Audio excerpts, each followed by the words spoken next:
Chapter 1. A Deserted Planet. The stars were dim, hazy pinpricks through the dense, toxic clouds surrounding planet Zara. 9. A forgotten, nearly barren wasteland on the outskirts of explored space. For Kirill, the silence was crushing. She could barely move, her body battered and bruised, left to wither on the sharp, jagged rocks of this hostile landscape. The cold gnawed through her bones, and every breath was a struggle as the planet's thin, polluted air clawed at her lungs. Kirill had been part of an elite exploration team, a role she trained for, dreamed of. But dreams, as she'd learned in the cruelest way possible, could turn to nightmares in the blink of an eye. Her crew, those she trusted with her life, had left her here, stranded. The last thing she'd heard before consciousness slipped away was their voices, sharp and emotionless, as they coldly agreed she was a necessary casualty. She had uncovered something, an accidental discovery that changed everything. Her team had been on Zara, 9 to chart a path through its treacherous terrain and measure its mineral resources, or so she was told. But in the depths of the planet's forgotten caves, she stumbled upon evidence that hinted at an ancient technology, something forbidden, lost, and perhaps even dangerous. A message, buried in the alien stone. Fragments of a lost civilization. It was enough to make her a liability. As the hours crawled by, Kirill lay sprawled in a shallow ravine, each heartbeat slower than the last. Her body, with its vibrant, silvery skin now covered in the dusty grime of the planet, seemed almost faded. Her vision was dim, and she felt herself drifting further from reality, slipping into the vast darkness. But just as her consciousness faded, a faint hum rippled through the air. It was distant at first, but the sound grew steadily, cutting through the silence like a beacon. The silhouette of a ship, a silhouette she didn't recognize, appeared against the thick sky, descending with deliberate care. She didn't know if she had the strength to signal it, and even if she did, there was no guarantee they'd help her. In her dim state, Kirill thought she saw someone, maybe just a trick of her mind, a vision as she teetered on the edge of life and death. But the figure approached, and with a surprisingly gentle touch, lifted her. She tried to resist, instinctively frightened, but her strength had long abandoned her.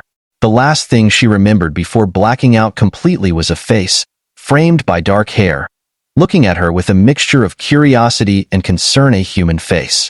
Kirill awoke to the soft hum of machinery, her senses slowly returning to life. She felt warmth, a comforting contrast to the biting cold of Zara. 9.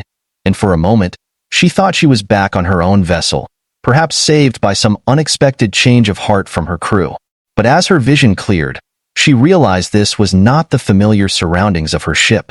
She lay on a medical bed, her body wrapped in strange, translucent coverings.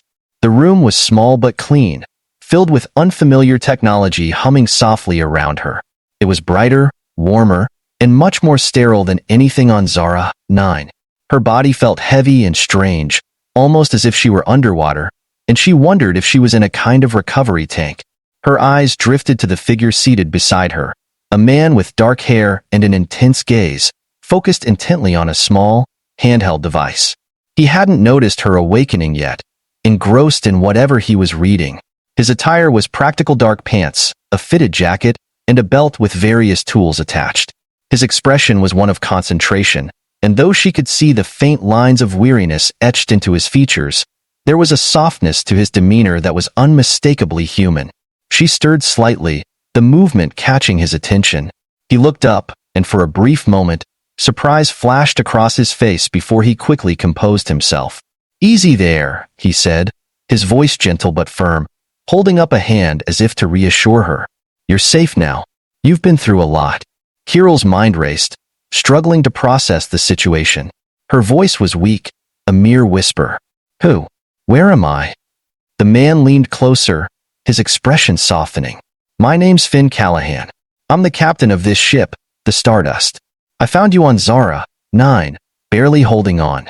I didn't think anyone else would be out there."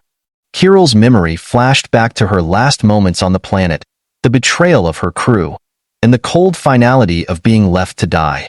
Her eyes narrowed, the mix of fear and anger flickering within her. "Why? Why did you?" She didn't know how to finish the question, unsure if she was questioning his motives for saving her, or simply asking why he bothered at all. Finn seemed to understand her hesitation. You're not the first one I've found stranded on the fringes of space. Let's just say I've got a bit of a soft spot for survivors. He offered a faint smile. Besides, no one deserves to be left alone on a place like Zara. 9. The words washed over her, and for a moment, the tension in her body eased. Still, there was an instinctive distrust that lingered.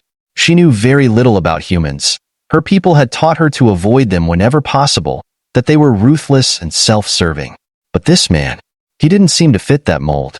She struggled to sit up, her muscles protesting, but Finn was quick to assist, his touch firm yet gentle. Take it easy, he urged. You're still recovering. I managed to stabilize you, but you were in rough shape. Kirill swallowed, feeling the dryness in her throat. Thank you, she murmured, the words strange and unfamiliar on her tongue. It had been a long time since she'd felt truly grateful to anyone.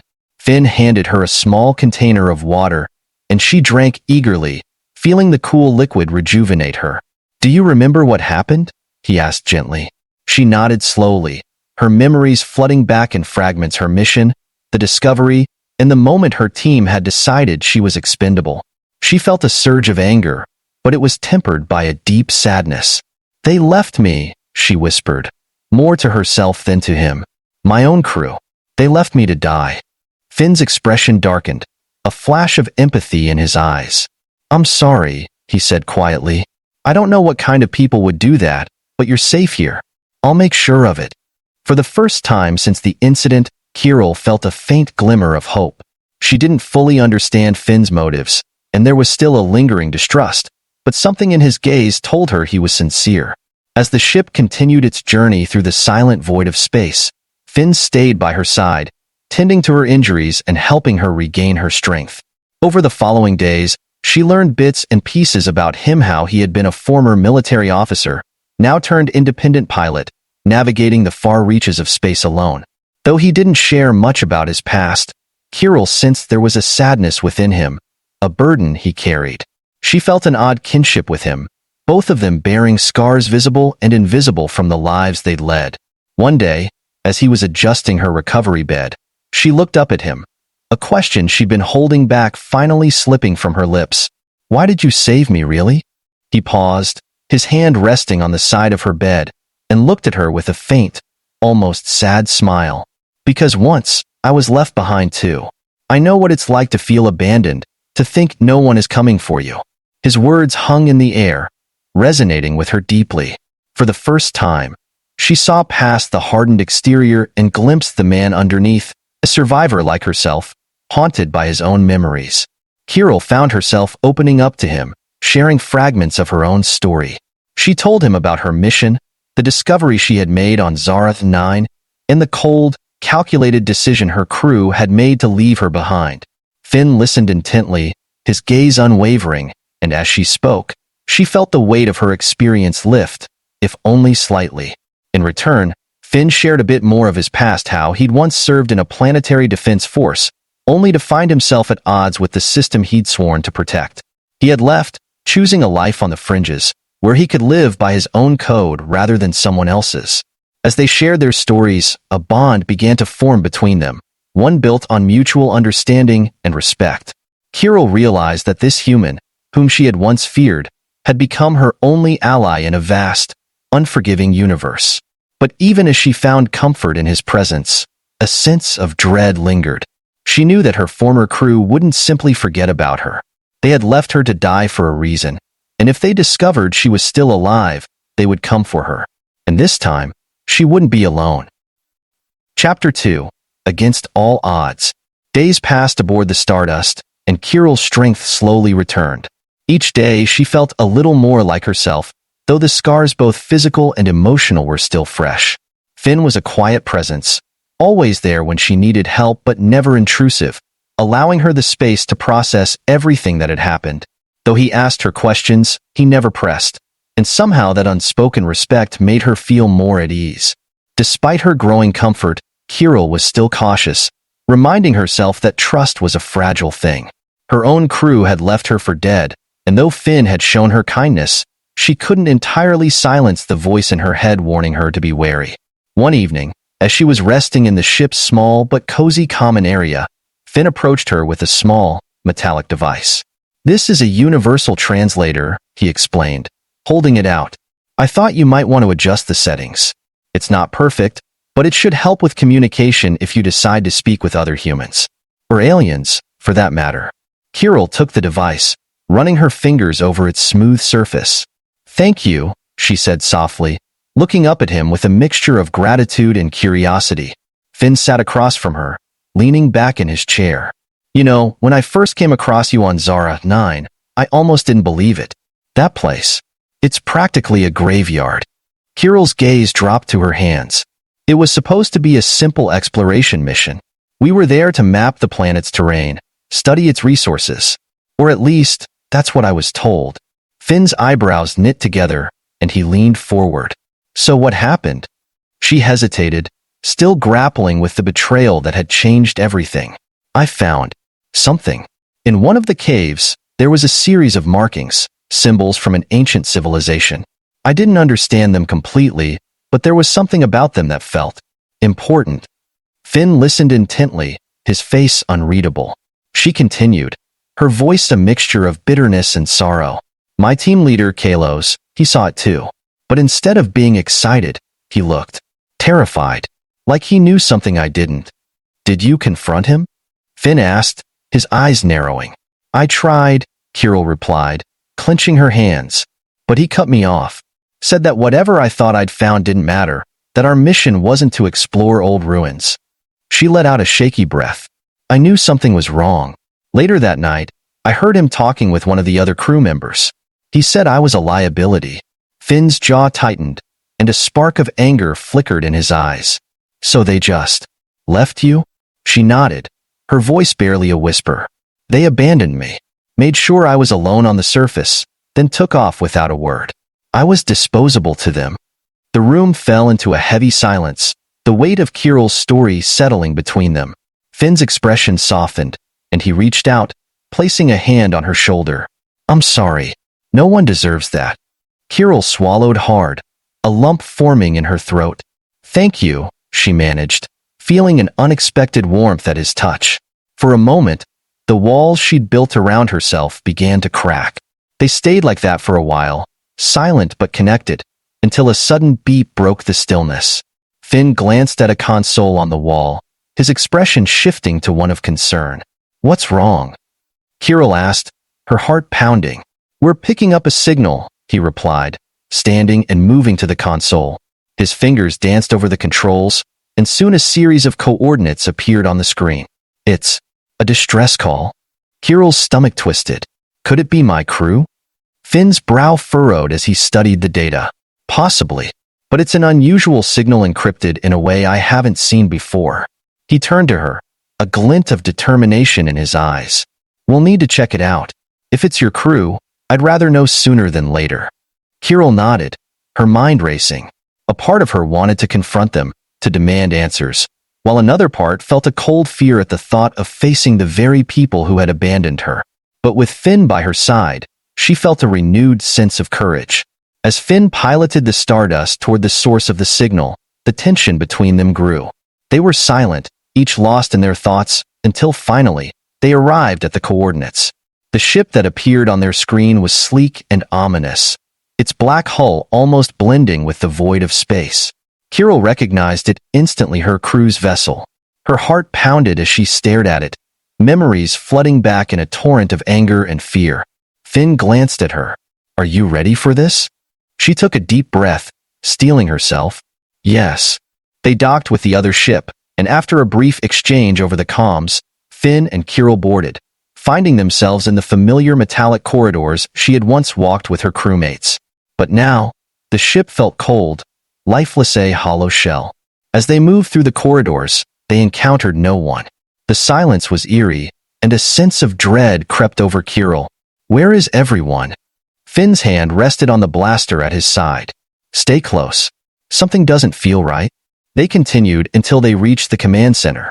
The doors slid open, revealing Kalos standing at the control panel, his face illuminated by the harsh glow of the monitors. He turned, a flicker of shock in his eyes when he saw Kirill. "Kirill," he said, his voice low and laced with something close to contempt. "You're alive." She stepped forward, her fists clenched. "You left me to die." Kalo's expression hardened. "You don't understand. You were a risk and unnecessary complication. I was given orders to complete the mission at all costs." Kirill's heart pounded. "Orders? From who?" Kalo sneered. "There are things you don't need to know. Things beyond your understanding." Finn stepped beside her, his voice calm but filled with authority.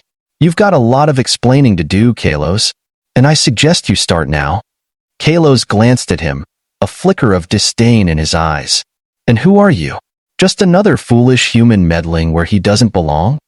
Finn's gaze remained steady. "I'm the one who saved Kirill when you abandoned her, and I'm the one who's not leaving until I get some answers." Kalo's face twisted in anger. "You don't understand the magnitude of what you've interfered with. This was about more than just one life. There are forces at play that you can't even begin to comprehend." Kirill felt a surge of anger and determination. "I may not understand everything, but I know one thing: you left me for dead, and I won't let you get away with it." In that moment, the air was thick with tension, and Kirill realized she wasn't the same person who had been abandoned on Zara 9. She was stronger now, standing alongside someone who believed in her, someone who saw her worth. Kalos took a step back, a flicker of uncertainty in his eyes as he glanced between Kirill and Finn. "You have no idea what you're doing. If you continue down this path, you'll be hunted, just like she was." Finn's gaze hardened. "We'll take our chances." With a swift motion, he reached for his blaster, and Kalo's face paled as he realized he was no longer in control. Kirill watched, her heart racing, as Finn calmly disarmed Kalos and restrained him. For the first time in her life, Kirill felt a sense of justice, a sense that she wasn't alone, that she had someone willing to fight for her. And as they secured Kalos and prepared to leave, she knew that this was just the beginning of a journey, one that would lead her toward understanding the truth behind her mission and reclaiming her place in the universe. But most importantly, she knew she wasn't facing it alone. Chapter 3. The Hidden Pursuit Again. Kalos glared from his position in the containment room of the Stardust, bound but defiant. Despite his restraints, there was a cold satisfaction in his eyes that unsettled Kirill. She stood outside with Finn, both of them struggling to grasp the magnitude of what Kalos had revealed. Kirill's pulse quickened as she glanced at Finn. He's hiding something, something even bigger than what he's let on. Whatever it is, we need to know. Finn nodded, his expression grim. "Let's get the truth out of him. We don't have time to play games." Together, they entered the room. Kalos looked up, his smirk barely faltering despite his restraints. He was exuding an arrogance that bordered on disdain. "Kalos," Kirill began, her voice sharp and unwavering. "Enough. You're going to tell us everything: why you abandoned me, who you're working for, and why those symbols matter so much." Kalos chuckled, the sound low and dark. "Do you think you can intimidate me, Kirill? You're meddling in matters far beyond your comprehension." Finn crossed his arms, his face set.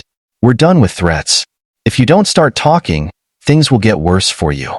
For a moment, Kalos's expression faltered, but then he sneered, leaning forward as much as his restraints would allow. "You want to know the truth? Fine, but don't say I didn't warn you." Kirill's heart hammered in her chest as she listened, her anger and dread mingling. "Go on." Kalos's eyes glinted with something almost like fear.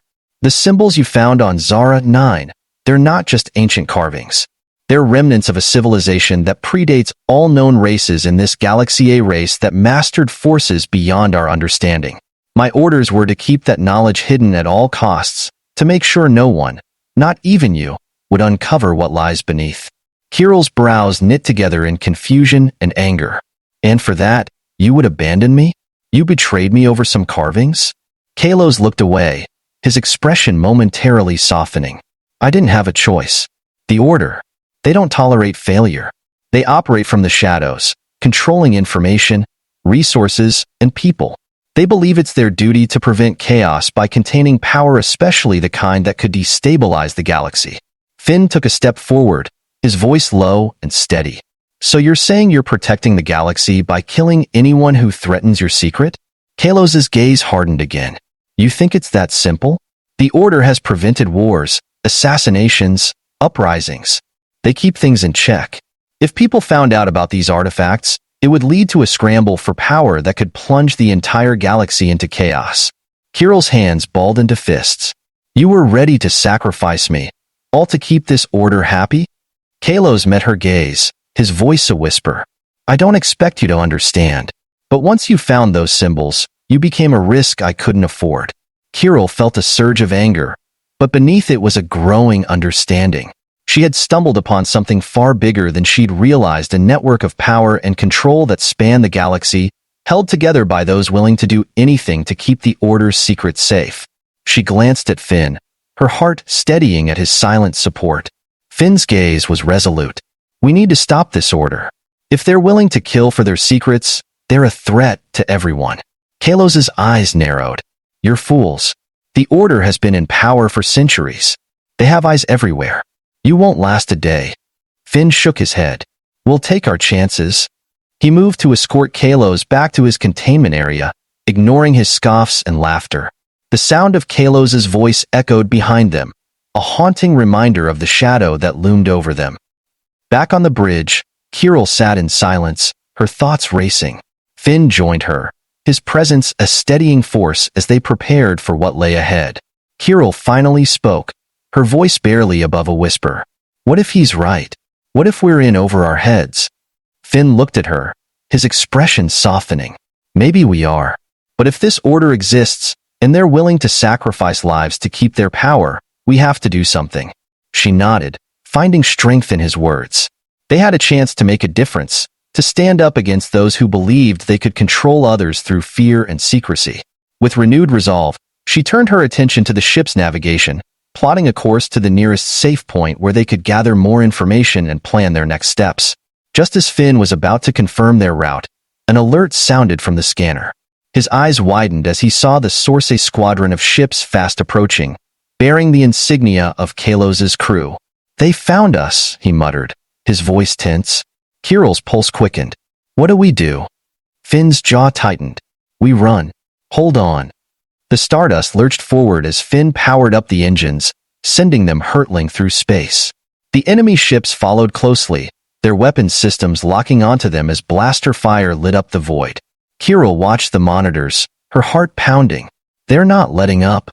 Finn's hands moved swiftly over the controls, weaving the Stardust through a series of evasive maneuvers. But the enemy pilots were relentless, matching his every move. They've got us outnumbered, he said through gritted teeth. We need a distraction. Kirill's mind raced, and an idea sparked. We have emergency flares in the cargo bay. If we launch them, they might mistake them for escape pods. Finn nodded. Do it. With swift precision, Kirill activated the launch sequence, sending flares shooting out into space.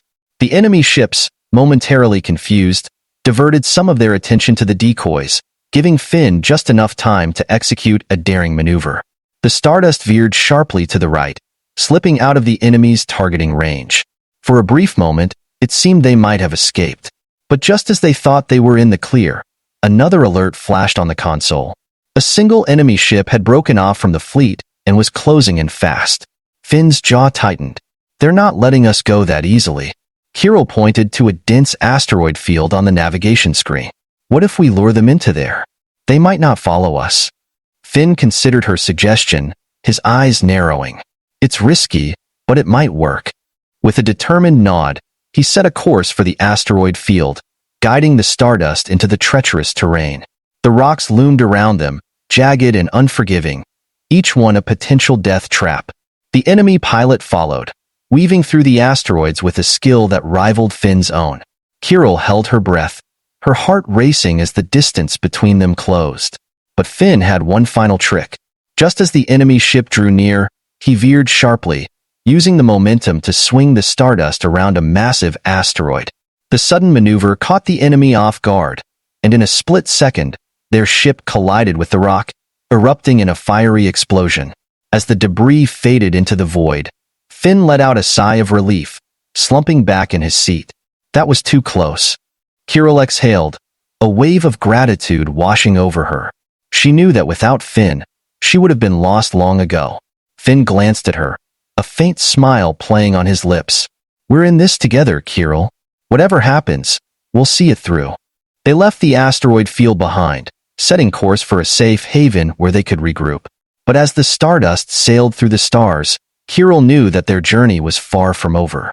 The secrets of Zara, 9, Kalos's betrayal, and the ancient mystery they had uncovered was only the beginning of a battle that would test everything they held dear. Chapter 4. A Bond Beyond Worlds. The stardust drifted in the quiet void, far from the asteroid field and any tracking beacons that Kalos's allies could use to pursue them. Finn and Kirill sat in silence, the weight of the recent battle and Kalos's revelations pressing down on them. They had narrowly escaped, but the knowledge they now possessed seemed to come with a crushing responsibility. In the stillness of the ship, Finn broke the silence, his voice steady but contemplative. "We can't stay on the run forever. If Kalos was telling the truth, the Order is relentless. We need a plan." Kirill nodded, her gaze focused but tinged with anxiety. "He mentioned a Place-A facility where they store and study artifacts like the ones I found on Zara 9. If we can find it, we could gather proof of what the Order is doing and expose them." Finn's eyebrows lifted. "Do you remember where he said it was?" Kirill paused, recalling Kalos's words, piecing together the fragments he'd let slip during their confrontation. He mentioned a barren moon orbiting Talos, 5, a place with low visibility and no known settlements. It would make sense for them to hide a research base there. Finn leaned back, mulling it over. If they have a research facility there, it's probably heavily guarded. But it could be our best shot at finding the proof we need. It's risky, but if we pull this off, we could bring down their entire operation. Kirill felt a surge of determination. "Then let's do it. I'm tired of running. It's time we face them head-on." After a few hours of planning and preparation, they set their course for Talos, 5, both steeling themselves for the challenges that lay ahead. Kirill couldn't deny the undercurrent of fear that ran through her. She knew they were stepping into a lion's den, and the chances of success were slim. But the presence of Finn, his unwavering support and courage, kept her grounded. As they approached the barren moon, Kirill felt her heart pound with anticipation. The moon itself was desolate, covered in jagged rocks and vast plains of ash-colored dust. The facility was concealed in the shadow of a massive cliff, barely visible even with the Stardust's advanced scanners. If they hadn't known to look for it, they might have missed it entirely. Finn adjusted their approach, maneuvering the Stardust into a covert landing position near the facility's outer perimeter. Once they had landed, they geared up, securing blasters and communication devices. Kirill took a deep breath, her resolve hardening. "You ready?" Finn asked, giving her a reassuring nod. Kirill met his gaze, finding strength in his steady presence. "Ready as I'll ever be." They exited the ship, moving swiftly across the barren terrain toward the facility's entrance. The air was thin and cold, a sharp contrast to the adrenaline heating her veins. As they approached the heavy steel doors, Finn activated a small device he had acquired from an old smuggling job, a high-frequency disruptor designed to temporarily disable security systems. The doors slid open with a soft hiss, and they slipped inside, greeted by dim, sterile lighting that cast long shadows on the metallic walls. The facility was eerily silent, save for the faint hum of machinery echoing through the corridors. Kirill led the way, guided by the map Kalos had hinted at in his rants. She moved with caution, her senses on high alert. Every step felt like a risk, every corner a potential trap. But she pushed forward, her determination fueled by a sense of justice and the need to prevent others from suffering as she had. Finally, they reached the research archives, a secure room filled with rows of data consoles and containment units. Kirill's heart pounded as she approached the main console, her fingers flying over the controls as she began extracting files on the Order's activities. "Almost there," she whispered, her voice tense with concentration. "Once we have these files, we'll have the evidence we need." Finn kept watch near the entrance, his blaster at the ready. But just as Kirill finished, an alarm blared, the sound echoing through the facility. "They know we're here," Finn muttered, his grip tightening on the blaster. Kirill pocketed the data drive, her eyes wide with urgency. "We need to move. Now." They bolted from the archive room, racing down the corridor as security forces closed in. The facility's guards were well trained, and Kirill could hear the rhythmic pounding of their footsteps echoing behind them, closing the distance with alarming speed. As they rounded a corner, they came face to face with a squad of guards blocking their path. Finn raised his blaster, taking down 2 guards with swift, precise shots. But the others closed in, forcing them back into a narrow corridor. Kirill's heart raced as they ducked behind a storage container, breathing hard. "We're outnumbered," she whispered, her mind racing for a solution. Finn's eyes flicked to an air vent above them, his expression thoughtful. "If we can get into the vents, we might be able to bypass the guards and make it back to the ship." Kirill nodded, adrenaline surging as they climbed into the narrow vent. They crawled through the dark, claustrophobic space, the sounds of guards and alarms growing faint as they moved deeper into the labyrinthine facility. After what felt like an eternity, they emerged near an emergency exit, slipping out of the facility and back onto the barren moon. They sprinted toward the stardust, but as they reached the landing site, Kirill's gaze fell on a figure standing by the ship. Her heart sank. It was Kalos, his face pale and resolute. "You'll never make it out alive," he said, his voice laced with bitterness. "The Order will hunt you down. You've doomed yourselves." Kirill stepped forward, her voice steady. "If the Order falls, no one else will suffer as I did. That's worth any risk." For a moment, something flickered in Kalos's expression, a hint of regret, perhaps even remorse. "You're braver than I gave you credit for, Kirill, but bravery won't save you from the Order." Finn raised his blaster, his gaze steely. "We're done with threats. Stand down." Kalos hesitated, his shoulders slumping slightly. Then, in an unexpected act of defiance against his own allies, he stepped aside, allowing them access to the ship. His voice was barely a whisper. "Go, and do what I couldn't." Kirill's heart clenched with unexpected emotion as she watched him, sensing the weight of his unspoken apology. She and Finn boarded the Stardust, engines roaring as they lifted off from the moon and escaped into the safety of space. As the barren landscape of the moon faded behind them, Kirill felt a mix of relief and sorrow. Kalos's final act had given them the chance they needed, a chance to expose the Order and fight for a future free from its shadow. Back on the bridge, Finn held up the data drive, a symbol of their hard-won victory. "This is it. We have everything we need to bring them down." Kirill looked at him, gratitude shining in her eyes. "Thank you, Finn. I wouldn't have made it this far without you." Finn offered a gentle smile. "We're in this together, Kirill. Whatever comes next, we'll face it side by side." As they plotted a course to a secure communications hub where they could transmit the data to trusted allies, Kirill felt a newfound sense of hope. Their journey was far from over, but she knew they were stronger together, united by a bond that transcended fear and uncertainty. They sailed into the stars, their path illuminated by the quiet glow of distant galaxies. And as the Stardust ventured into the unknown, Kirill and Finn shared a sense of purpose that would carry them through whatever challenges lay ahead. For they had become more than mere survivors. They were warriors, bound by a shared mission and an unbreakable trust. And together, they would ensure that the galaxy would never again be shackled by secrets and shadows.